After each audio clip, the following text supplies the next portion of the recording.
reaching out to prime contractors with no success? Well, you're not alone.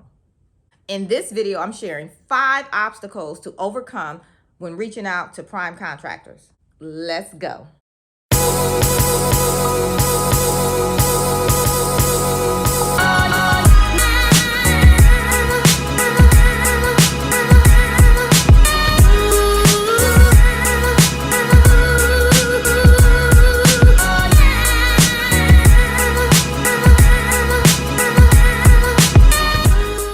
Hey, welcome back to the channel. If you're looking to grow your government contracting business, make sure you subscribe to the channel, turn on the notification bell so you don't miss out on any of the trainings that we drop right here on this channel.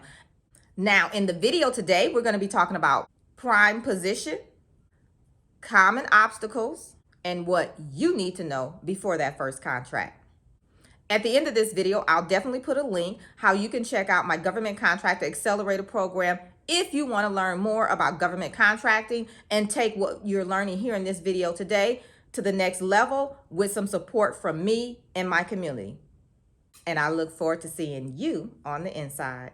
If I haven't heard this like a million times, I'm reaching out to prime contractors, but I'm not getting any return calls or any return emails. Is that you?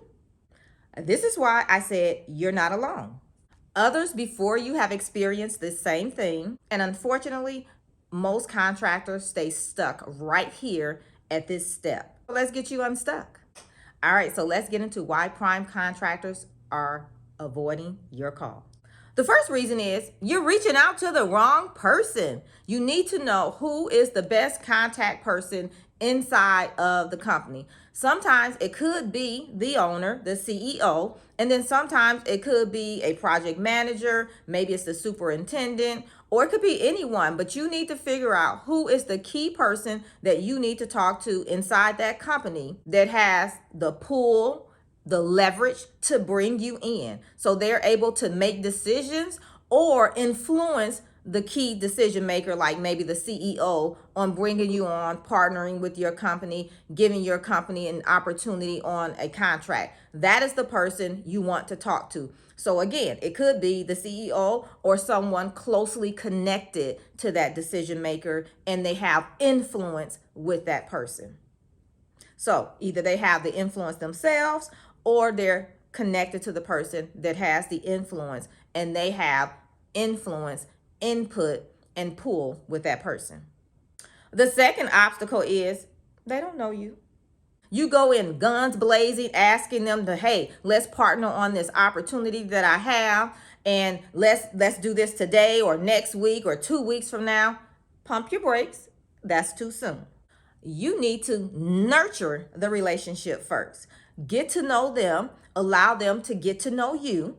All right. I had a client a couple years ago, or maybe it was last year, I can't remember. But anyway, he was so baffled that he'd reached out to this company. He had this contracting opportunity before him. It was a good fit for this company. And, he wanted to partner with them on this opportunity. So he sent everything over to them and he was waiting to hear back and waiting to hear back. Of course, he never heard back and he couldn't understand why. Well, this is why. You can't just find a company and send over this opportunity and say, hey, let's partner on this, and think they're going to just jump through some hoops, number one, and look at the opportunity and say, okay, let's partner. You do know looking at a solicitation, one, takes time. Putting together a bid takes time. And then also, they didn't know each other, and so that company didn't respond at all. I knew why they didn't, but my client couldn't understand why they didn't. So, of course, we had to change that. So definitely make sure you're nurturing the relationship. Allow them the opportunity to get to know you. Now, we do cover this in phase 5 of my Government Contract Accelerator program, where we talk about business development, but also in phase 4, we talk about those teaming relationships as well.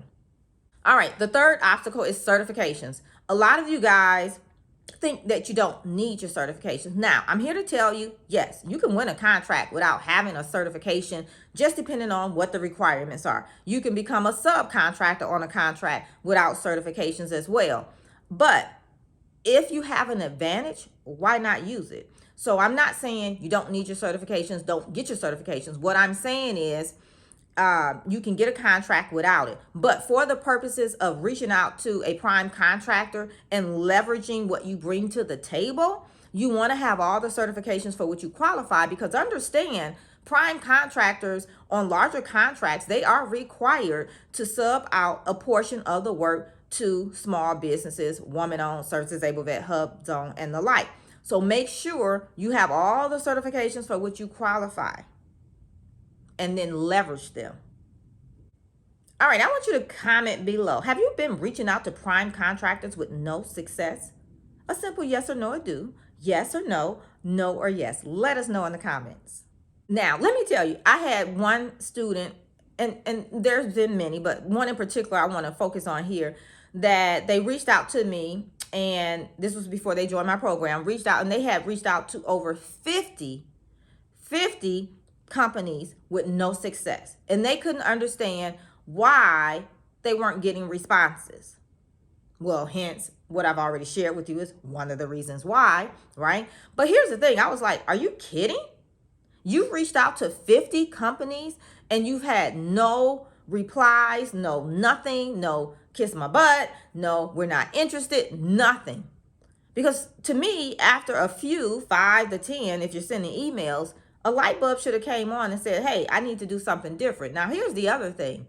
Reaching out to these prime contractors, it tells me if they reached out to 50 real quickly, that it was something generic that they sent out. You want to make sure when you're reaching out to these prime contractors that you're, how do I want to say it? You're making it so the conversation is unique to them, unique to that company. So you don't want to have a template that you're using. Now, you can have a template that you tweak for every prime contractor that you're reaching out to, for sure.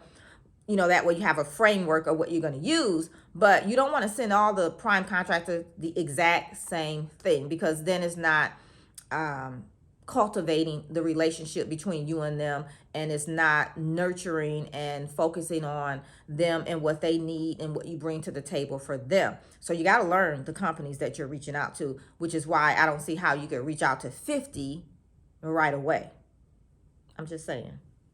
And I just want to say this, you know, reaching out to these prime contractors is really about building relationships that are mutually beneficial and outrageously profitable. And let me tell you, it's all about quality over quantity. If you can get the quality, that'll be fine. It's not about quantity when reaching out and building these mutually beneficial relationships, because I can tell you, one can be a game changer. And if you get in the game and you do it right, you probably only need maybe 3 max, but a lot of times 1 is enough. All right, number 4 is your business foundation. A lot of you guys are reaching out to prime contractors and you don't have your foundation set. Either you're lacking something in your business foundation or you're lacking something in your government foundation. Those are the beginning stepping stones of what you're going to build your government contracting business on. So you need to have those things in place. So I'm talking about, you may not have a business entity set up. You don't have a business bank account set up. You're not registered to do business with the government. All of these things tell a potential partner, a potential prime, a potential contracting officer that you're not really serious about your business yet, because you haven't put the foundational things in place. And yes, we cover this in phase 1 of my government contracting program, my government contract accelerator, because it's so important that you have a solid foundation that you're building on. It's just like a house. If the foundation is not solid, it will crumble. It's just like relationship. If you don't have a solid foundation built around your relationship, it will crumble. Same thing with your business. So having your business foundation set speaks volumes. All right, so the 5th thing is resources. Resources, I always talk about resources, and that is something you want to make sure you're always building in your business, resources. As you grow, you're going to need more resources. You take it to the next level, more resources. Now, here's what the obstacles will be. A lot of times you don't have the resources as far as being able to do the work. Maybe you're lacking money. You don't have the financial backing that you need to perform on the project. Either you don't have any workers at all, or you don't have enough workers to play at the level of the contracts that are coming out or that the prime contractor would give to you. Or maybe you lack experience. Okay. I've had people come and they just pick stuff out the air, I guess. I don't know. But they pick a type of business, or they want to do a particular type of government contracts because it makes a lot of money, but they have no experience in that area. Like, that doesn't go together. Come on now. And so they lack experience in the field of government contracting that they're trying to get into.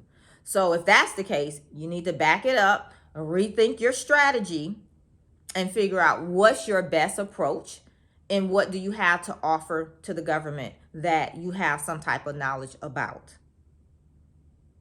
So there you have it. Why prime contractors avoid your call, and how you can turn it around and get them to start answering your phone calls and your emails. Now, if you'd like more help in creating your strategy and your approach to government contracting and reaching out to these prime contractors, definitely check out my Government Contract Accelerator program. Again, we cover what we talked about here today in phase 4 and phase 5, which is partner and pace inside of the Government Contract Accelerator program. I will put the link down below for you guys. Now, for those of you that you've been hanging out here for a while with me and you haven't subscribed to my channel, why not? Don't you think it's time that we partner on your government contracting journey? Go ahead, subscribe to the channel, turn on the notification bell, and all of you guys, like this video. And remember, you're just one contract away. Bye for now.